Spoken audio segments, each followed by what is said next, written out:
And welcome to the Real Watchers live stream for August 5th, 2026. My name is Garrett. And I'm Kevin. And we're your lovely co-hosts. Hope you're having a fantastic week so far. Kevin, how the hell have you been this week? Good. Went to the movies one time this week. Saw a great one. Just been chilling out pretty much a lot of the times. Wrestle SummerSlam with this weekend too, so that was a lot of fun to watch. So there you go. I've also had a pretty good week. Went and saw a movie in the theaters, which we both saw the same one, as it appears like all the world did. And we'll talk about that in a little bit. Yeah, it's been a pretty darn good week. We didn't have a comment here from Nadia over at Horror and More. That's a cute little emoji. I haven't seen it. Is. You're always finding new ones, and I love it. I appreciate it. Yeah. Keeps us on our toes. Exactly. So, welcome everyone. Let's go ahead and get started with these stories this week. Got a really big one starting off, and that is that Spider-Man Brand New Day has the biggest domestic opening of all time and hits $1 billion within its first week. Here's a couple of the things that it did. Number one, it's already the highest grossing movie of the year, which in the span of 1 week is insane, or less than a week. Also, it made $360 million domestic in its first weekend, which beat Avengers Endgame by $3 million. And it got 927 or thereabout million in its first weekend globally, which is nuts. I mean, there is no debate. Like, superhero fatigue is not a thing. People just want good stories, nowadays it's not. Good characters, and they want, event movies as much as they want something like The Obsession or The Backrooms or whatever. They want good movies. And this has really good word of mouth from fans and from critics. And so it was just, I am surprised at how much it made. I knew it was going to be big, just like No Way Home was big. But when I saw that I couldn't get tickets on a Friday or even a Thursday, I was like, okay, something's happening here. I went at IMAX. Yeah, I went at 9:00 in the morning. I think I had like 3 people there. Normally, I'm the only one at 9:00 in the morning on a Monday, so it was fair. I was like, "Oh man, this movie's big." Well, there you go. Yeah, I went with someone, and I want to say we had a pretty decently full theater at like 11 o'clock. So people were going to go see it, and this made a lot of money on Monday this week. So apparently, a lot of people took sick days.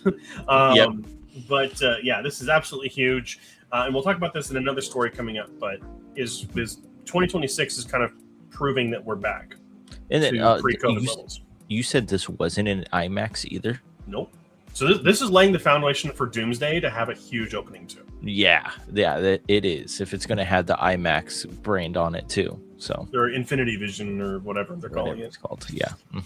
But next up, Godzilla Minus Zero will premiere at the New York Film Festival on September 26th before it releases November 6th of this year. I'm assuming, correct? Yes. Okay, perfect. I mean, I just want to hear word of mouth about this one because we got great word of mouth with Godzilla Minus One. So yeah, and it was all hype and word of mouth, and then it came out and everyone loved it. And we went and saw it. Like Nadia, you came with us and loved it, even though you're not really a Godzilla person. Like this movie had so much weight behind it. It got an Oscar for Best Visual Effects, which is Godzilla's first Oscar ever. So really excited for what the sequel can do.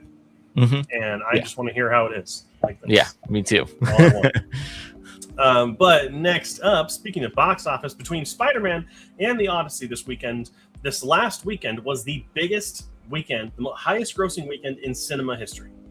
It beat Endgame's release weekend. Again, showing that we're back to pre-COVID levels. Like movie theaters are doing really well this year. This year has been so much more popular at the theaters than last year was. I mean, obviously Spider-Man's doing big numbers. Michael did big numbers. Super Mario Galaxy. We had Backrooms and Obsession leading the way for horror. It's been an incredible year so far. And we're not even at Doomsday yet. We're not at Dune 3. We are... And, I thought I would be getting maybe Tom Holland or John Bernthal fatigue because Tom Holland's in a lot of stuff. But damn, they're just two different characters in this movie. So if you're wondering if The Odyssey is worth to go seeing and then going to see Spider-Man, it's absolutely worth it because you see the characters. You don't see the actors that play the characters. So it's true. Like Zendaya is both these as well. But it's a totally different character than what she plays in The Odyssey. So I think it really helps out. Yeah, Zendaya is actually the highest earning actress or highest box office actor of the year. She's had so many good movies that came out this year. Ridiculous. And she still has another big one coming. Yeah. But next up, unfortunately, the Barbie sequel is stuck in development hell. The story is ready to go, but the offers are for the actors to return are too generous, according to Warner's heads. It just means they're asking for too much money. Is that correct? The deals on the table are, according to Warner Brothers, are too lucrative for the actors to come back, which is stupid. But very stupid. You could have another $1 billion movie on your hands, but whatever. Hey, some people make mistakes and then regret it later. I mean, Warner selling itself to Paramount was a mistake anyway. So, speaking of that. Speaking of, Governor Gavin Newsom here of California is concerned that the lawsuit against Paramount will backfire, leading to thousands of jobs leaving California. Paramount has already threatened that they would leave California if that lawsuit went through, which it did, and is now stalled the merger. We actually have just heard that the first court date for this lawsuit will not be until March of next year, which by that time, Paramount will owe its investors $1 billion in legal, and because of how this had to be done by September, and every day from September on, they have to pay like a certain amount of money. So but Newsom is asking the Attorney General of California to consider a settlement outside of court to try and retain Paramount in California as much as possible, because we need the film industry here. It's a part of our state's history. So we definitely need it to stay as much as possible. Yep. Next up, Samara Weaving, is that how you say her name? Samara Weaving has reportedly been casted for MCU's Emma Frost. Very interesting, because I didn't know Emma Frost was going to be in the MCU this early, but we don't know when she's going to show up. That's the thing. She's a big X-Men character. So. She is, but I haven't heard any rumblings and tumblings on the interwebs. So true. But, those of you who may know Samara Weaving, most people know her best from the Ready or Not films. She was also briefly in Scream 6, as well as other movies like this year's Over Your Dead Body. So has been in a lot. I think it's great casting. I think she's a fantastic actress. So I'd love to see what she can do with the character. So, yep, I agree. Next up, though, pretty exciting. We can't talk about this today because it hasn't released yet, but a new trailer for Primetime is releasing tomorrow, which is the film from A24 about Chris Hansen and Dateline's To Catch a Predator. I am super excited for this movie. I think Robert Pattinson looks incredible in the role. He and Zendaya are having great years this year. I mean, as is Tom Holland and a lot of young actors, which is good. I mean, we're seeing like the next generation of Hollywood kind of really being successful this year, which is awesome. So yes, it is very cool. Very excited for this. I don't even know if I want to watch the trailer because I'm already hyped about the first trailer. That first trailer is so good. It is like, it feels scary without being a horror movie. It's I don't know. It's weird. I love it. Yeah. With some unfortunate news, a generative AI was used in Eli Roth's new film, Ice Cream Man. It's just why.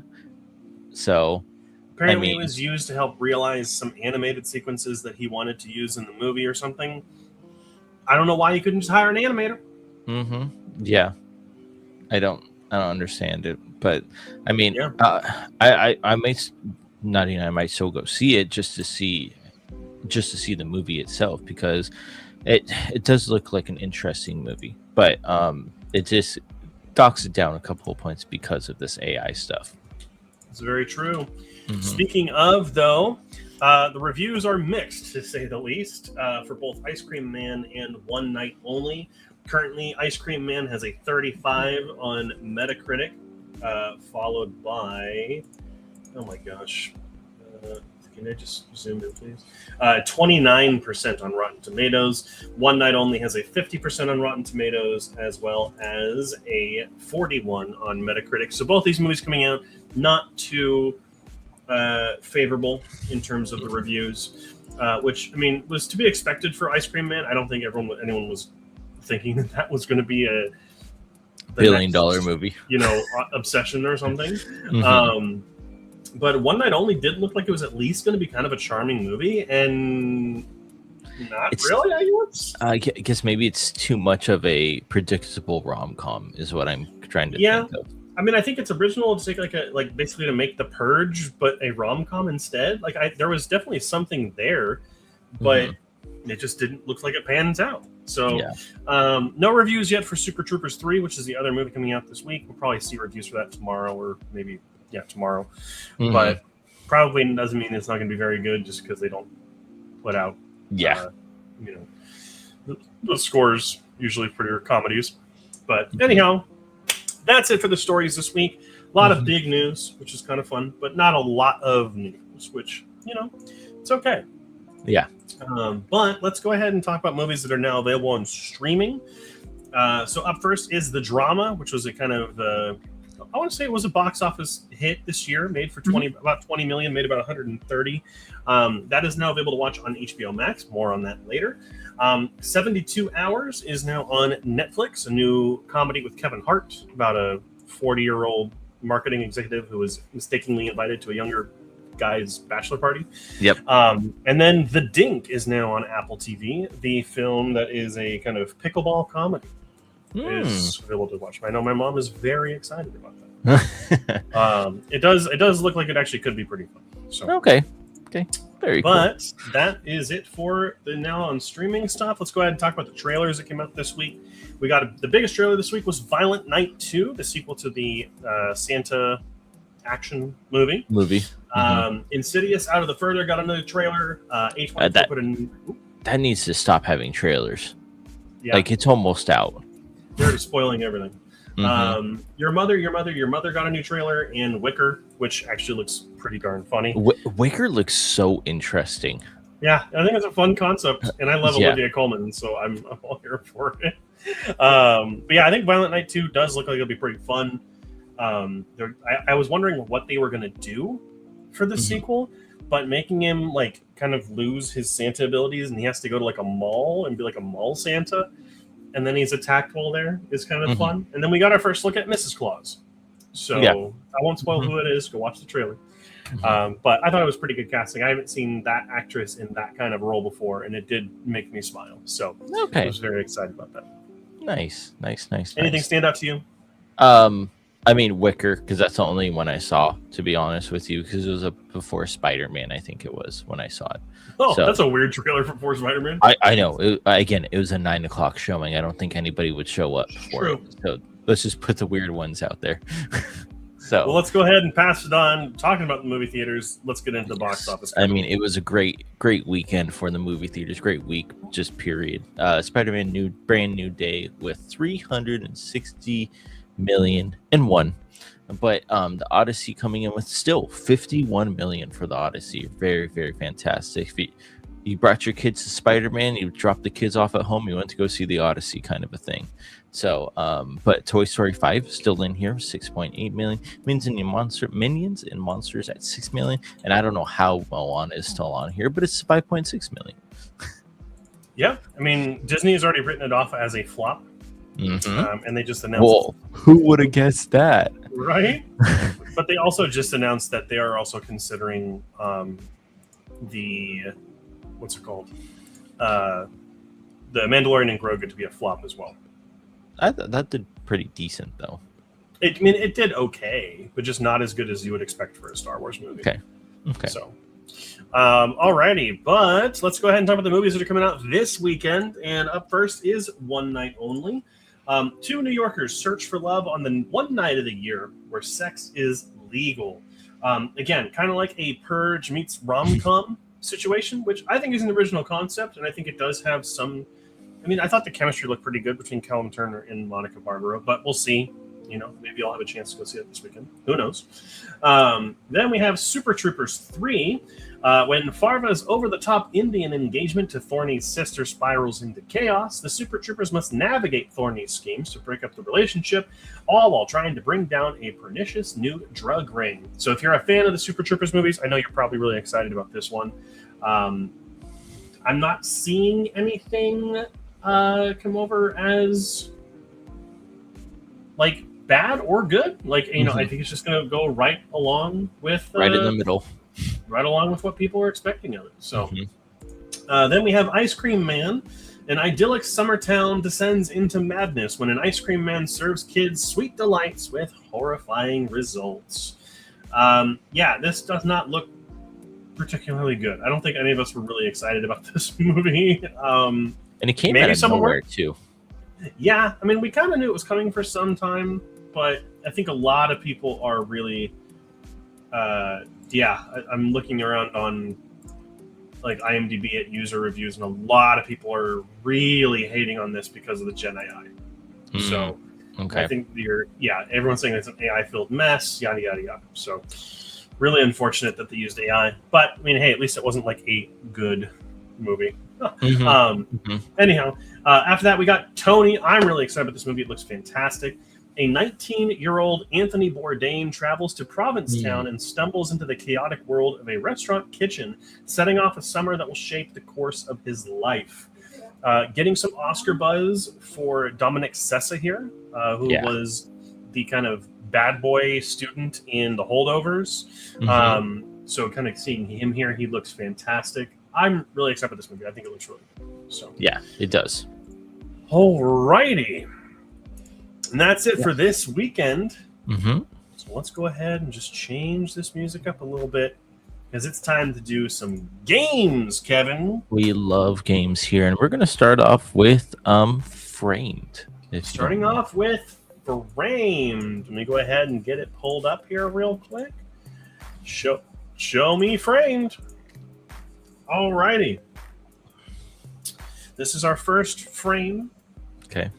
We got some flowers. And a painting. But it looks like it might be stop motion because I don't know. Those flowers look really interesting. I also feel like it could possibly be something like Wes Anderson-y, but it's not symmetrical enough. But let's go ahead and just see what the next one is because I don't know. Do you want to take it? Okay. No. The Parent Trap. You're saying The Parent Trap, right? No, it is. Oh my goodness! Yep. Well, that spoiled it. Devil Wears Prada. A lot of people said Parent Trap. Very interesting. Well, that would have given it. That would have given it away. Yeah, but I mean, like Emily Blunt really gave that one away. Mm-hmm. Alrighty, what's next, Kevin? Let's do Grid. All right, movie Grid. We got Cillian Murphy, Emma Stone, and Adrian Brody. Okay. Cillian Murphy can be 28 years later, right? It's a number. I don't know if that's going to count for. We can try it for 3 or more word title. I have a better movie that would fit into that one. Okay. I'll think of we'll use 28 days later for the 2010 to 2026 release. Oh, 20 years the Bone Temple? No, not Bone. Years. He was in What? Years, wasn't he? That was before 2010 though. No, he was in Bone Temple. He wasn't in Years. Oh, okay. But that does count. So we Yeah, can say let's Bone just do it. Temple.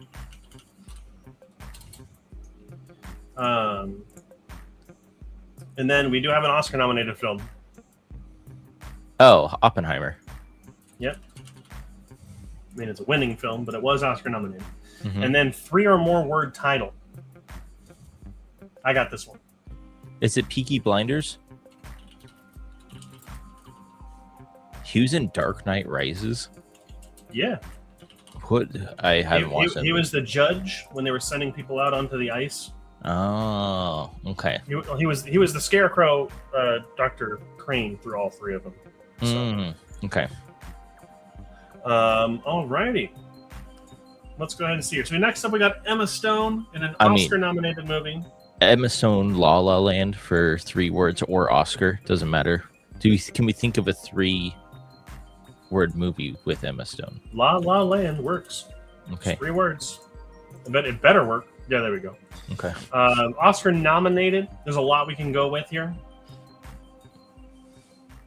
Had a couple in the last year or 2. I'm blanking, so if you know. I'm going to go ahead and put Begonia on there. Oh, yeah. Mm-hmm. And then as far as 2010 to 2026, I'll go ahead and say What about 4 things. I was going to say Easy A. Was that 2010? That may have been before. Before. We can try it. We can try it. No. Because we're going to put poor things, but let me just look it up. Okay. Yeah, just look it up real quick. It might be 2010. 2010. Yeah. I didn't want to take a chance. That's okay. Great guess. But all right, next up we got Adrian Brody. Mr. Adrian Brody. It was last year. He's building stuff. What's it called? It's not called. It's Oscar nominated or 2010 to 2026. Oscar nominated. So because we can do the Brutalist, right? Is that what it's called? Yes, there you go. Great job. And then 3 or more word title. It doesn't say excluding the. So I have an idea for a movie. Yeah, I got a movie. I got a movie for 3 or more words. Okay. We got Grand Budapest Hotel. Oh yeah. Mm-hmm. And then from 2010 to 2026, that's where this gets a little interesting. I mean, The Brutalist would have been my guess here. But 2010 to 2020, I mean, there was also the Grand Budapest Hotel. I have a movie in mind. I want to see if it came out, though. Oh. But I don't want to risk it. It's another Wes Anderson. Mm-hmm. Asteroid City. Was he in Asteroid City? Yeah. I think he was the dad or something. Hey, yeah. Good job. Okay. Nice. Okay. Perfect. 9 out of 9. Alrighty. We got Pyramid and Flick left. Which one are we doing? Pyramid. Alrighty. Time for movie Pyramid. All right. Starting at the bottom. Released from 1990 to 2026 with Robert Downey Jr. I mean, you got to put Mr. Iron Man on there. He's Iron Man. Mm-hmm. Could just do Iron Man 1, 2, 3. No. That's cheating. I'm going to go ahead and say Sherlock Holmes. I was thinking of that one. He was also... Oh God, why can't I remember any? We just had one in the last one. He won an Oscar for it. Oh, sorry to do this to you, but it's Spider-Man: Homecoming. He was in that one. I didn't win an Oscar, but That's okay. And I'll go ahead and put the last one on here. Oppenheimer.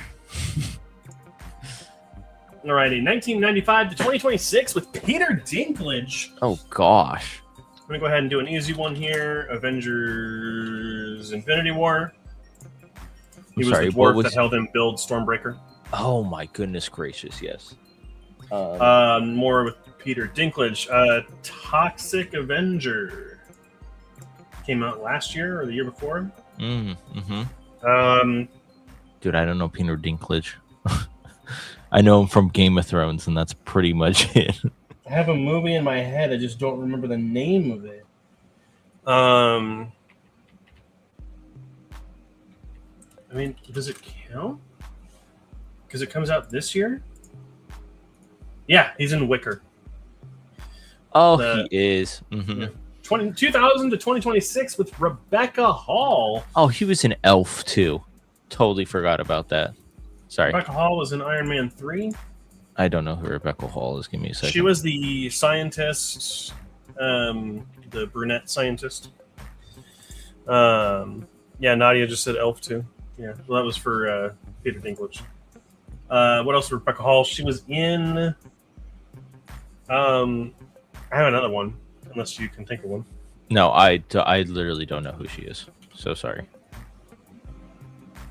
She was in Godzilla X Kong. And then Samara Weaving. Okay, come on. We just talked about this. Samara Weaving. Kevin. We just talked about this. I know, but I don't remember. Oh, Ready or Not. Never mind. There we go. 10 out of 10 for Movie Pyramid. That means we got one more, Kevin. We got what's it called? Flickle.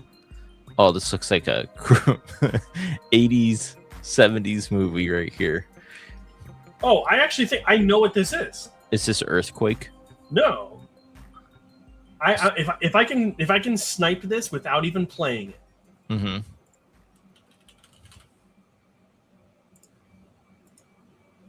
Yeah. It's when they take when Lex Luthor and his people take the guidance system out of the bomb. It's so good. Oh my gosh. Would you have gotten it on the second one if you missed it? Go to the second one. Yeah, did too. Oh yeah. Okay. Lex Luthor's lair. Why, it's the most brilliantly diabolical leader of our time, surrounding himself. Yeah. That was Superman. Love it. God, I'm so good. Alrighty. But that's going to go ahead and take us into the last part of our show, the one that takes the longest, which is where we talk about all the movies that we have watched over the course of the last week. And we're back to normal here because I have more than doubled what Kevin did. Yes. But Kevin watched a respectable number of movies, and I do want to call out Kevin for watching a great amount of movies. So thanks. I appreciate that. So we'll see. Let's go ahead. We got one movie that both of us watched. Yes. Now, and a lot of other people watched. What we say. Mm-hmm. We're not going to spoil anything on this, but Kevin, why don't you go ahead and give me your thoughts on Spider-Man first? It's very well paced. I feel like it was very well paced. I really love the story behind it. Sadie, whoever she plays, Sadie Sink's her name, right? Yeah. Okay. She plays that person absolutely fantastic, and I really want to see where we go from her character to here. There's a lot of people saying that the Hulk should not have been in this movie. I think he is a really good character in this movie. He shows a darker side to him, which a lot of superheroes movies don't really show, which is cool. I did like something that happens with inside of John Bernthal's The Punisher's home with Zendaya and Tom.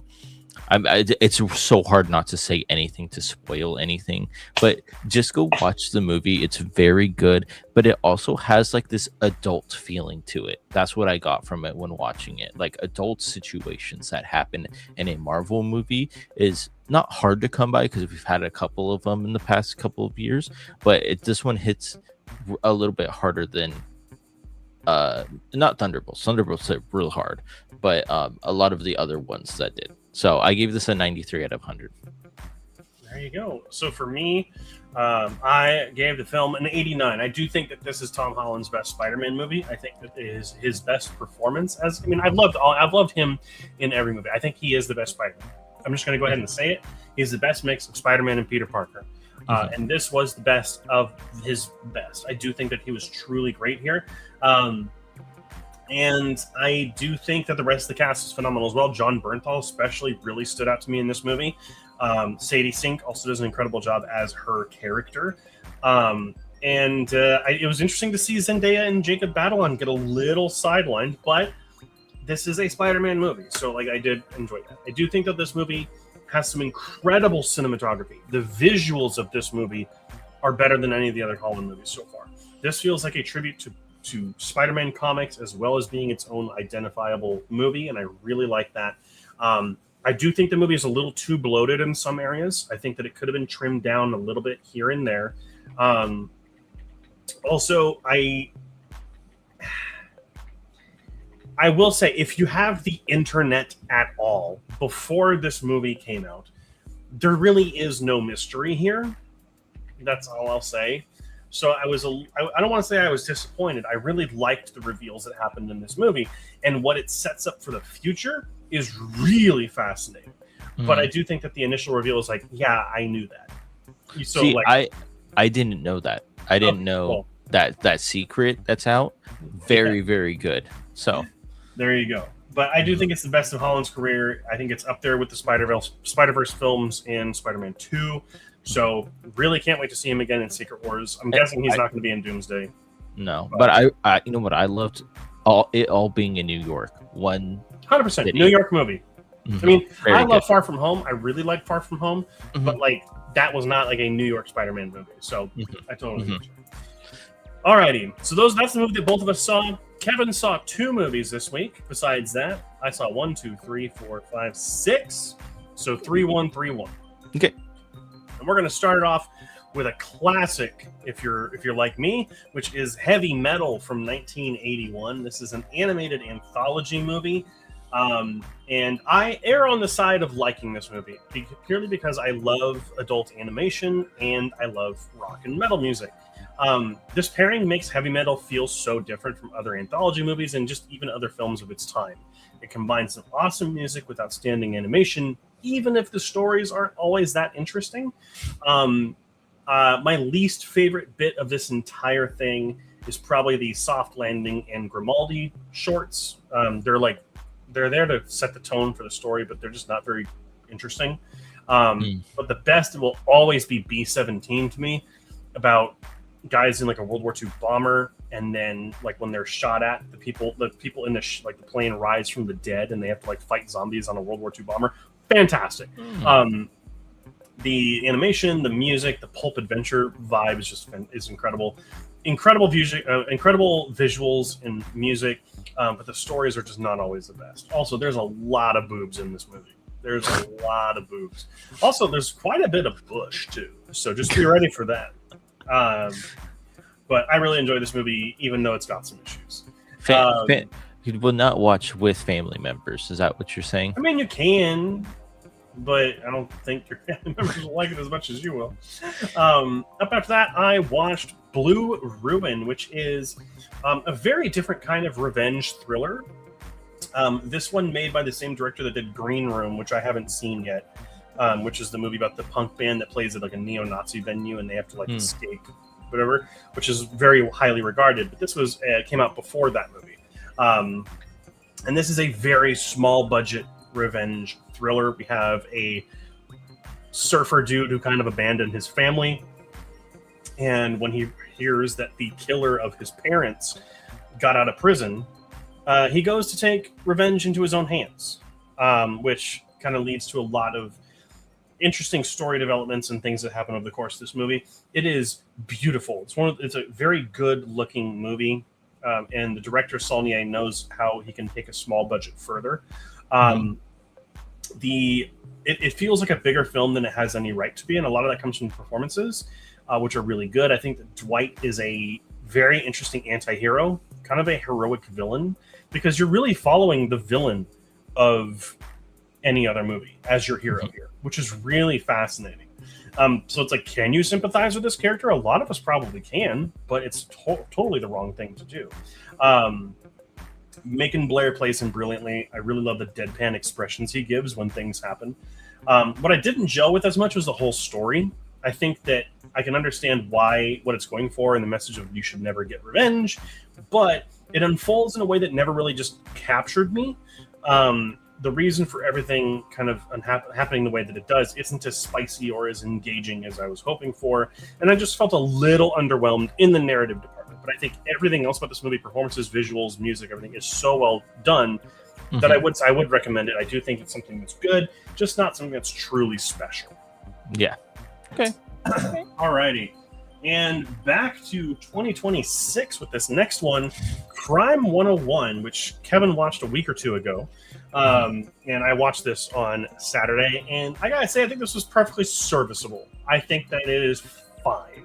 And I think that while it does have some high points, I do think that it never really takes off. I think my biggest issue with it is the methodical pacing. It's not slow. It's just very deliberate.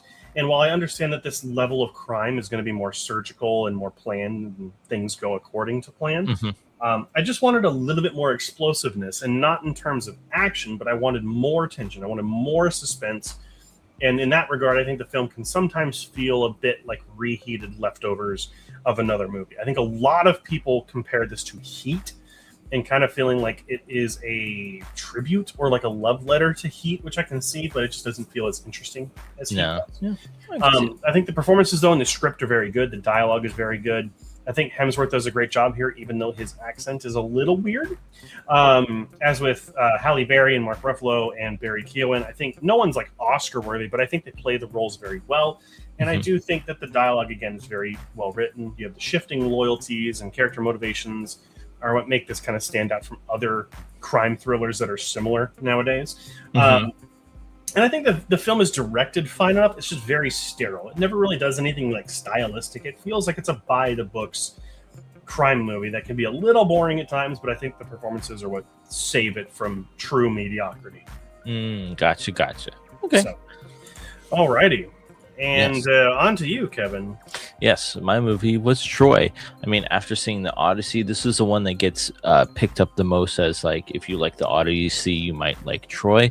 So this was on Peacock for me, and it was very good. It was a very different kind of movie because it's not a big grand adventure. It's more about the gladiator and the fighting part of this movie, but it still has the Trojan horse in it. It still has a lot of the things the Odyssey uses, but it kind of goes more into details about the fall of Troy, which is really interesting to me.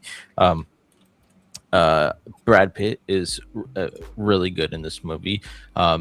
Him playing Achilles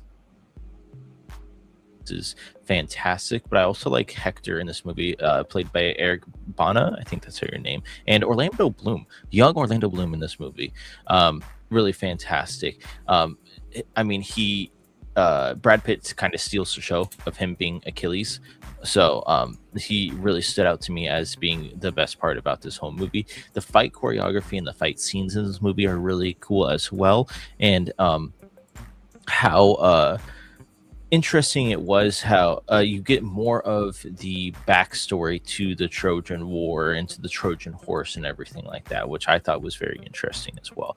It's absolutely beautiful and gorgeous. No CGI in sight, which is fantastic because it's just so big. And again, it's what's it called? It's like an epic kind of, but it's super, super good. I personally like the Odyssey better because of the adventures to it, but Troy is very, very suitable at an 82 out of 100. All righty. Okay, and picking up next for me, Decided to watch a movie from my shelf this week that I had not seen yet, which I need to do that a little bit more often. The ones I haven't seen are piling up. But the next one I watched was Les Samurai, which is a French film from 1967. It's a very interesting mix of films and genres. It is a 1960s French movie that has some French philosophy kind of angles to it, but it's shot like an American film noir. Mm-hmm. And then has Japanese influences because the main character lives kind of like a samurai Ronin-ish lifestyle. It might be one of the best crime movies I've ever seen. Like, especially after watching Crime 101, this movie is fantastic because he's a hitman who is then kind of being chased by the law afterward, and then he's also betrayed, and so there's a lot of stuff going on there in like this underworld situation.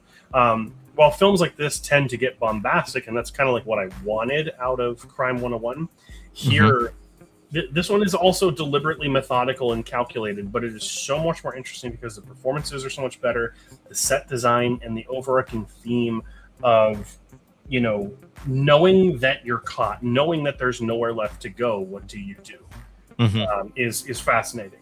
It's also beautiful. The music, the set design, incredible. Alain Delon, I think I'm saying that correctly, is remarkable as the main character. He shows little to no emotion, but you can sense everything that's going on behind those eyes, behind those expressions, and his movement and his clothing. Everything feels like it's done with purpose by him and the director Melville. The supporting cast all does a really good job as well, and make it feel real. Like, you know, crime films have a tendency to sometimes feel fantastical or fake, right?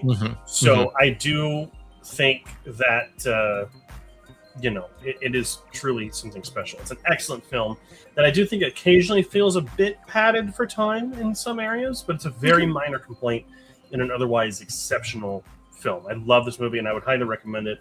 It's available in a lot of different places. It's available on Letterboxd's video store. It's also on Criterion, Tubi, HBO. So, highly recommend it. Name it, it's there. Pretty much. Up after that, decided to watch a movie that was very different. The Sheep Detectives, which was on Prime. And I gotta say, I was not expecting to like this as much as I did. I thought the trailers looked kind of cute, and I was, you know, excited to check it out. I think that this is a fun, family-friendly take on a murder mystery. Really, really fun here. And I think that it's like Babe meets Knives Out. Oh, okay. Yeah, it's really kind of fun. The story does leave a little bit to be desired. It's kind of formulaic. It's a murder mystery, and it kind of follows the predictable beats. But, you know, it's forgivable here because the setting is what makes this so different.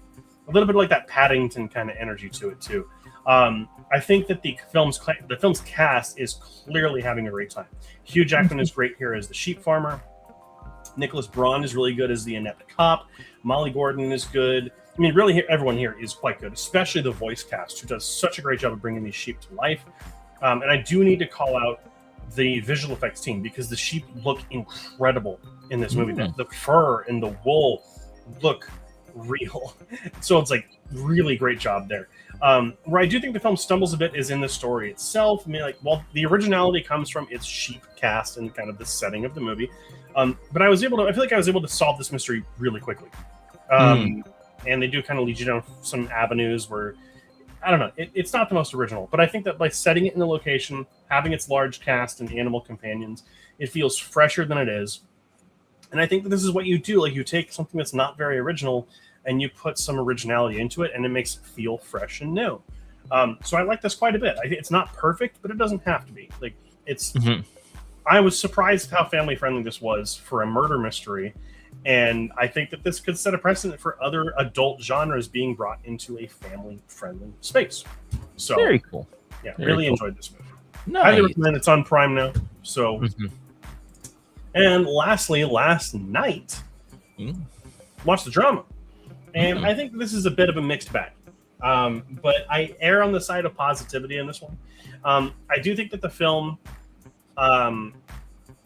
It goes for like a dark comedy angle, and I think that's what's the part where it makes us suffer. It's a serious issue that's brought up in this movie. If you've seen the trailer, you know that when they're hanging out with this other couple, they play a game where they have to name like the worst thing they've ever done. I'm not going to spoil what it is that Zendaya's character reveals, because it hits like a truck. And I think that the movie should have seriously examined it from a psychological perspective, because there's some really good ideas that are brought up in this movie about, can you judge someone for their past actions and judge them purely on the person that they're trying to be now? Or do you have to judge them based on those previous actions, right? And I really like that. There are also a couple moments where I silently laugh for myself, but a lot of that movie, when it goes into the humor side, feels really awkward and cringy, and it's not the kind of humor that I like. I get really uncomfortable, and that's where it lost me. But I think the performances are fantastic. Robert Pattinson and Zendaya have fantastic chemistry together, and I think that they're really good here. I bought into the chemistry immediately. Elena Haim and Mamadou Ati both do a great job as their friend couple as well. Even though I think that Elena Haim's character definitely is controversial, I would say, in terms of the way she treats other people in this movie. But when you're given the reason for why she's doing what she's doing, it makes sense. At least I can see it making sense. Is probably the best way of saying it. But what I really like, though, is that this serves as like I said, it's an examination of people, right? Can we truly change and become better, or should we judge someone for their worst moments, even if it was further in the past? In that regard, I like the angle it uses with Emma to explore this idea. Again, I'm not going to spoil what that is. If you want to hear about it, go watch the movie. Overall, it's fine, just a little too awkward for my taste, a little too cringy, so wasn't really a fan of the comedy part of it. Gotcha. Okay. That's all right. And Kevin's movie. Yes, my movie is going to be Mortal Kombat 2. This is on HBO Max right now, or HBO, whatever the fuck they're calling it now. But this was, it was there. It was very funny, comedy-wise, action-wise. It was all there. Doesn't get, I don't know why, it gets a little corny when they start doing the, like dialogue or the lines from the video game itself and stuff like that. I think that's kind of not cringy, but it's just like I knew what they were going to say at that moment and such like that. I will say, who are the people with the teeth above their mouth? You know exactly who I'm talking about. They are the Tarkatans. Yeah, those looked absolutely fantastic. I loved seeing those guys. They looked very eerie and creepy. But this movie is very predictable, unfortunately. God, I'm forgetting his name, but I'm looking him up. Johnny Cage. Yeah. Oh no, Johnny. Yeah. Carl Urban is fantastic as Johnny Cage, but he doesn't. I don't know if he thinks he's supposed to be funny because he's supposed to be a video game character or something like that. But it didn't. His comedy didn't hit as well as it should have, or something like that, in my opinion. I mean, you have Katana in here as well, plays a very big part in this movie, but she gets a lot of the action part of this movie as well. But it didn't sway me to like the character more or anything like that. It was basically just duels the entire time, and no story came about it. It was what I saw from this. So that's why I gave it a 52 out of 100.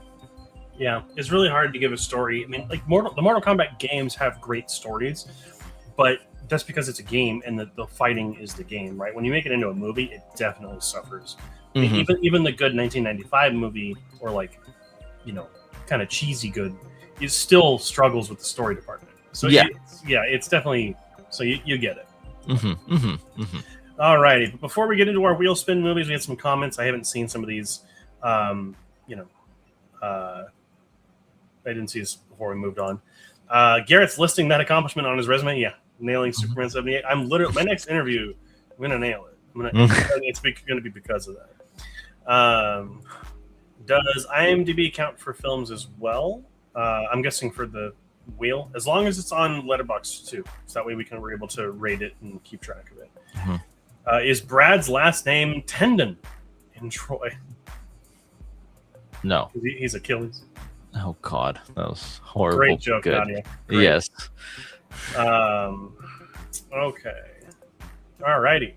But let's go ahead and get into the wheel spin movies. Kevin, you're short. Yes, my short was a film fan, and this is a Porky the Pig movie where the movie is for free, never happening over here anytime soon. But if you were a kid, so then they play like little snippets of different Looney Tunes shorts and stuff like that. It was just okay. There was no real story to it. He gets sidetracked while going to go get milk, and then his mom figures out where he's at because the movie says free kids admission, and then they all scurry away from the movie. So I wish they would have been more about the film aspect of this short, but it was really funny. They have a lot of puns in this, which I really enjoyed. And the animation does look good, even if it's black and white. Still, it's a Warner Brothers short movie that looks amazing. So I gave it an 82 out of 100. All right. So for me, I had Peck Up Your Troubles, a 1945 Looney Tunes short, which was with Sylvester. And I think it was fine, but I think that Sylvester suffers when Tweety is not there. I think that the dynamic between Tweety Bird and Sylvester is what makes those shorts so memorable to me. This one just ends up feeling like a rejected Tom and Jerry short. Which I thought just kind of was okay. It was well animated, just nothing special story-wise. There's no real dialogue or anything. It's just someone's honking at me. It's just okay. So I gave it a 62 out of 100. Okay, gotcha. Yep. My movie, Arsenic and Old Lace. And first of all, what a great fucking name for that movie. It literally tells you what's happening in this movie with the title. And dude, this is some comedy that I did not expect because it's my stupid ass neighbors. It's some comedy that I didn't expect, especially with our main character and his wife, where he keeps pushing his wife away and he goes, well, where's she going? I don't understand. He has no idea what is happening between them two, but it works so perfectly. I absolutely love that. And even the old ladies, when they're like, we're going to take you kind of to like the loony bin. And they're like, no, we have 12 bodies. One of them is from the other brother, but we'll make it 13. Oh my gosh, I've always wanted to have a double funeral. It was such a good line as well. I mean, it's just so crazy. But when you said last week, when the facial expressions of these characters, the main character is absolutely fantastic, but all of the other characters are great as well for us, and it just creates a whole movie and story that just gets built up. And it's such a dark, I don't want to say dry comedy because no one laughs throughout the whole thing, but it feels like that. It's like, if you get it, you get it. And if you miss it, you might be like, what the hell just happened, kind of a thing. But when he finds out he has a brother and he's all scarred up, and they're like, oh, he looks like who's Frankenstein? Fuck, what's his name? Boris Karloff. Yes. And he hates that. And it's so funny. I mean, he's beating up police officers, and it's the greatest part. Oh, the one that made me laugh the most, where he is on the telephone and his brother is fighting the police, and he grabs the telephone and lifts it up to him. And he goes, no, a little bit higher. And then he grabs the phone and starts calling. So it's that type of comedy that I really enjoy. So I gave this a 97 out of 100. It was so funny. I'm so glad you enjoyed it. It's so much fun. If you're anything, you were looking for a movie to watch, please watch Arsenic and Old Lace. Alrighty. And for me, my film this week was 2024's Dream Eater. And I would say that I've certainly seen better found footage movies, but there are a few things here that I did like, and I think that are worth talking about as positives. I like that they explained the found footage format pretty early on and in a decent way by making the character a documentary filmmaker. It immediately answers the question, okay, this is why they're recording everything. Makes sense. Also, the film does have a cosmic horror angle to it. It's not a typical possession movie. There's definitely more of like that Cthulhu-y type energy to it, which I really enjoyed. I'm not so much a fan of supernatural horror anymore. I could care less about ghosts and goblins. Well, I mean, I love goblins, ghosts, and demons and stuff. But like this tickled my fancy. Finally, I really like the sound design of this movie. It's very like the whole ambiance of the whole thing. It sounds very creepy, and I do think that it does build tension pretty well. However, I wasn't sold on the performances, and I don't think they were really that good. And I think the film itself just wasn't as scary as I wanted it to be. I think that I was kind of rooting for it to be creepy, and then it just never really got creepy to me. But I think that the cosmic horror aspect is really good, but I think that the clear lower budget of the film prevented them from exploring what cosmic horror can really be. Cosmic horror just requires a lot of visual effects, requires a lot of incapturable type things. But I think that, I didn't see why this movie had to be found footage format. Like, it does explain why it is, and it provides a good explanation. I don't know why it had to be found footage, though. It's really the only thing. But I think it's a mixed bag. I think there are some good elements along with overused ones. It clearly needed a larger budget and better performers, but it's not as bad as other horror films I've seen. Kind of right down the middle. And I will say it was better than I was expecting. So there is that as well. Hey, we'll take that. That's pretty cool. We'll take it to the bank and cash it. Mm-hmm. Alrighty, but that is it for the wheel spins.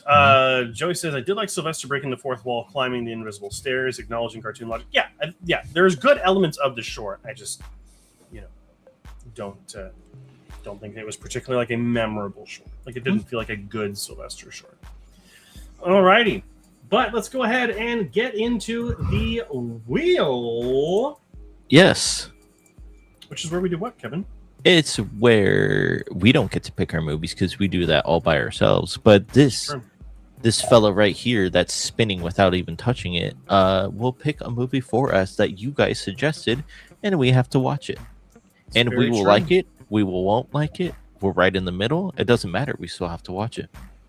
All righty. Well, let's go ahead and see if you have any suggestions. Go ahead and get them on here. Nadia says Match, which I don't think is on here. No, Match is not on here. And then Joey says See No Evil. I think I have seen that. Oh, is it? Never mind. It's not the wrestling one. Oh, dang it. With Kane, I think. Yeah. Mm-hmm. But go ahead and have any movies in there. I think I had a friend give me a name of a movie earlier today. I want to double check.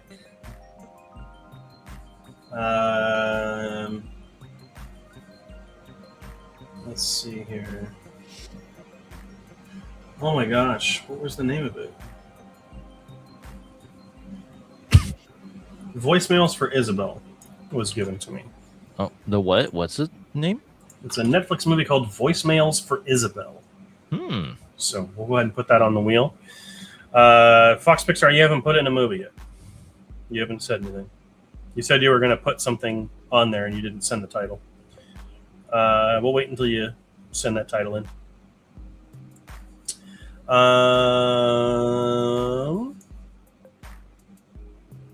Yeah, then I'll double check to see if it's on Letterboxd, but you didn't send the title.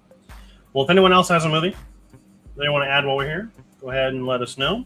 Mm-hmm.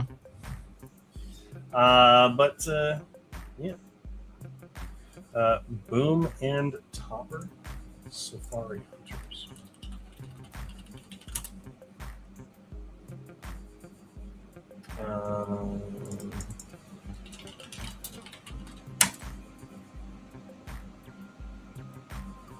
Yeah, I'm not seeing anything on Letterboxd.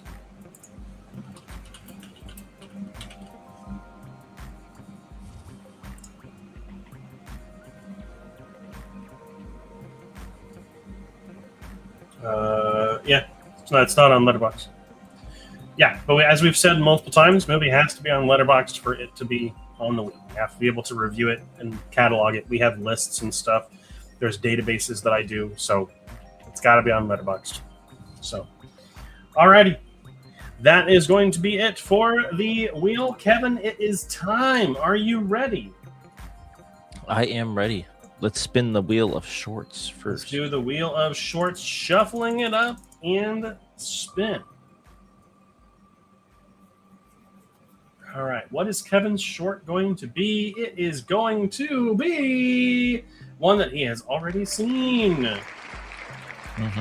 Spinning it again. I just love that there's that one guy in the background who's like, whoa! Yeah.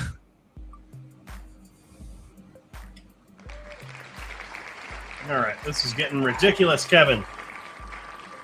I mean, it's not my fault. I don't know why you're yelling at me. Can you please stop yelling at me? I'm not yelling at you. I'm yelling at the wheel. Oh, well, sounds like you're I would yelling at never yell at you, Kevin. me. Hey, there we Casey go. Bats Casey again. Bates. Kevin almost said Casey Bates. Yeah. All right. It's all good, buddy. Casey Bats again is going to be a Garrett short going forward, shuffling it up and spinning.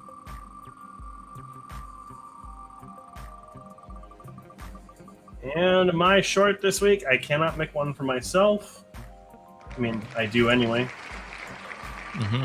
Shuffle it and spin it again.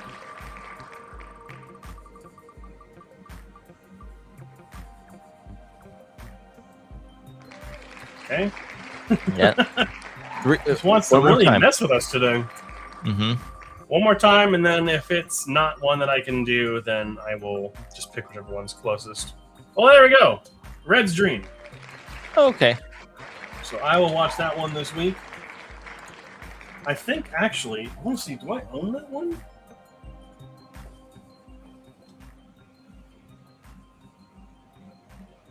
Yeah, I actually have it on a Pixar short films collection. Oh, So okay. I do not have to buy it. Hell, or rent it or whatever. I think it's on. It's Disney on. Plus. It's on.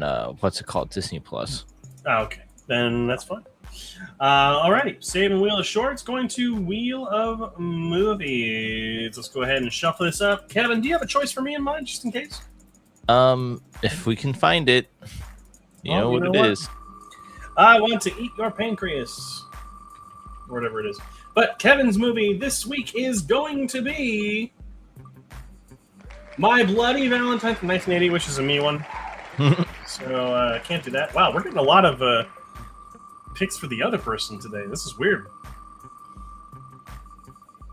Alrighty. Gods of Egypt. Hey, I just watched Troy this week. Why not keep it up going to the pyramids? I've seen Gods of Egypt. Right? No, I have not. I was thinking of the other one. What's it called?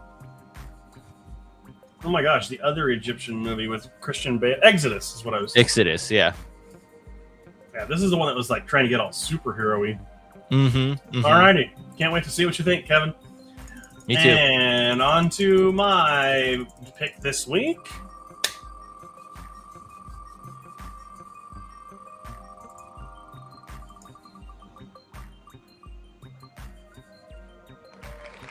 Intruder. Very From 1980s. From 1989 with Scott Spiegel. Hey, it's on Shudder. Hey. Oh, it's got Sam Raimi in it? Nice. He's actually in it. Cool. Yeah, I'm definitely down to watch this. Intruder from 1989. I think that's a Nadia movie. It is. I got two back to back.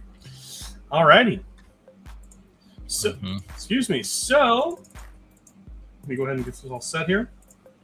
So, I know we're kind of getting to the end of the show this week. We've gone a little long, but so Kevin's movies this week, we'll be watching the short Casey Bats again, and then we'll be watching the live-action superhero-y Egyptian mythology film, Gods of Egypt.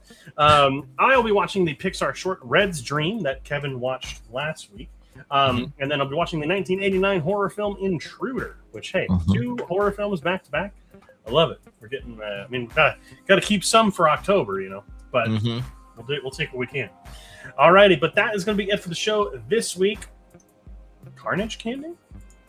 That's what it's. Carnage Candy. You'll know what it means. Oh, okay. Sorry, I was like, did I miss a no wheel spin no thing? Okay. I don't think so. Hopefully I'll get that reference. next week. But thank you all so much for watching. Of course, we do have our next episode of Movie Club, which is coming out on Friday, and we are starting our new August theme. Yes. Which we're both really excited for. August, we're going to be taking a look at films by directors of color, celebrating all different kinds of movies. And the first one we're watching is the film by John Singleton, Boys in the Hood, which we are very excited to talk about. I have already watched it. Kevin needs to watch it tonight, I think. Yes, I do. And cannot wait to discuss that with all of you on Friday. But that is going to be it for tonight. Of course, we also have this show every single Wednesday at 7 p.m. Pacific Standard Time. So thank you so much for watching us from wherever you are, around the world, here in the country, wherever you are. Thank you so much for watching. And until next time, make sure to keep those eyes on the screen. Have a good night, everyone.